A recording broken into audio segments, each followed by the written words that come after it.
And I wanted to make a comment on YouTube. I think it was very disrespectful of the people who are following me around, harassing me in the neighborhood I live at. I think they disrespected me in a lot of ways. One of the ways they disrespected me is when I was younger.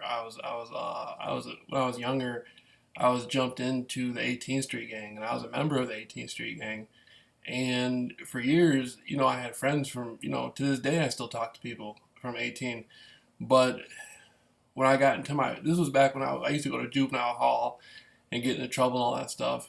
And then when I got older in my early 20s, like I started seeing how the court system was manipulated by the federal government, how the CIA, the Central Intelligence Agency, was bringing the drugs into the neighborhoods, how they were using blacks and Hispanics to kill each other, they were using blacks to kill each other, they were using whites to kill each other. I started seeing these things, and my reason at the time when I was younger for joining the 18th Street Gang wasn't what it was a thing where the 18th Street Gang originally was set up for people who were mixed.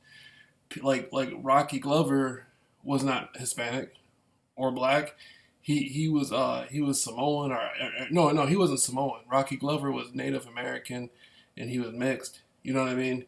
And he was a juvenile hall a lot. And the original guys from 18th Street were like Asian, and some of them were black, and some of them were Hispanic. Then it got popular, and it became a big thing.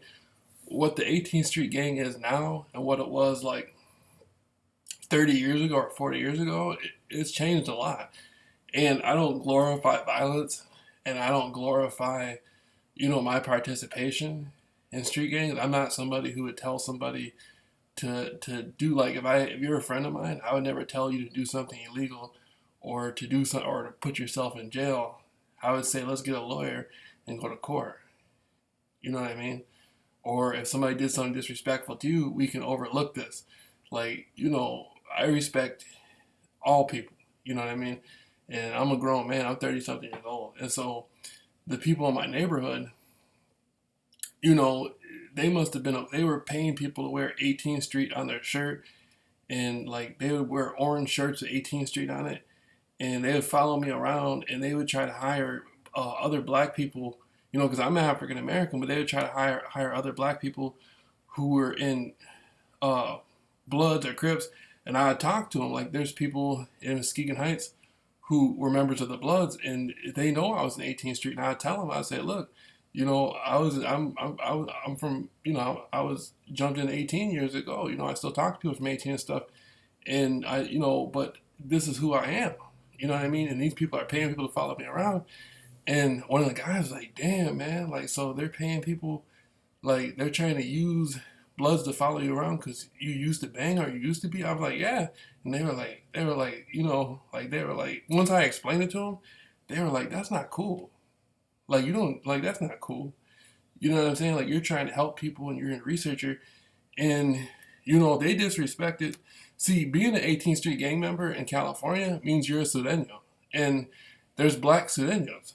And what made me angry is the people who did this, they disrespected the Sureños, and that's pretty serious. Like that means if you disrespect the Sureños, that's like I don't want to speak on the issue on the internet, but that's pretty serious. Like it goes up higher than the Southsiders. You know what I mean? Like it goes up the ladder into the hierarchy of the Chicano gang community. You know what I mean? And I don't have that's not my place to speak on that on YouTube, but that's pretty serious to disrespect those people because the 18th Street Gang isn't about just violence and hurting people. The 18th Street Gang has generations that go back to like El Salvador. It goes back to the original Colombia, the Colombia area, Bonnie Bray and Colombia. Like these are families of people who were immigrants who came into America who didn't know what else to do. They had nowhere to go.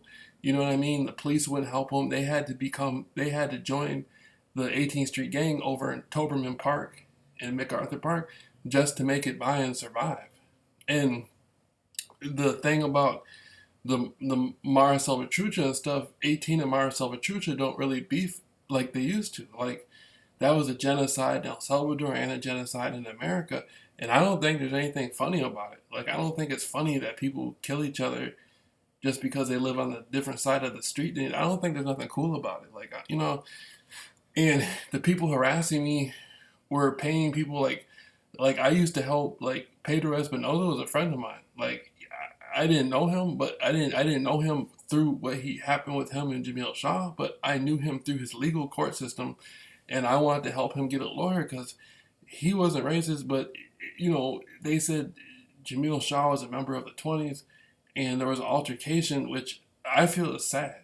You know what I mean? Like, one man is dead, one man's in prison. Like, that's not funny. Like, there's nothing funny about that. You know what I mean? And blacks and Mexicans have to live in small areas in LA, and people hurt each other and kill. Like, that's not. There's nothing cool about that. And the government sits back and put drugs into these neighborhoods and wants people to be crazy and hurt each other. Like, that's not. Like, I don't think that's funny. Like, I don't think there's nothing cool about that. And me being African American, I've been able to identify more, like with people in the civil rights movement in today's world. But I still talk, like I still come, like there's still people I know from 18 who contact me from now and then, and some of the people are like, man, what's going on? Like like what happened to you? And I was just like, man, I don't know. Like these people just started following me around, and people are like, they're like, they disrespected 18. I'm like, yeah, they disrespected 18, but it's not about that. And that's the problem is these people who do the contract stalking, disrespecting 18th Street is like a really serious thing. And I don't want nobody to get hurt. You know what I'm saying? Like that's the people. The government needs to sue these people in Mesquite County that did this because they disrespected a lot of people, and I don't think it's funny.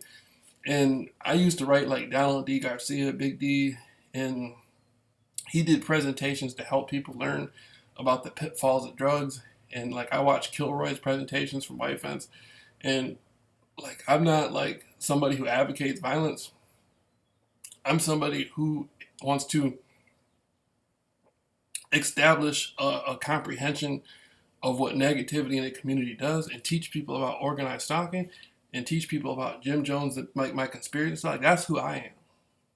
And this Stephen Obsoletes guy from England is talking about Jamil is a wannabe gang. Like, he don't know. Like I can get on my telephone and call somebody in California, and if I knew where Stephen Obsoletes was at, they would come over his house.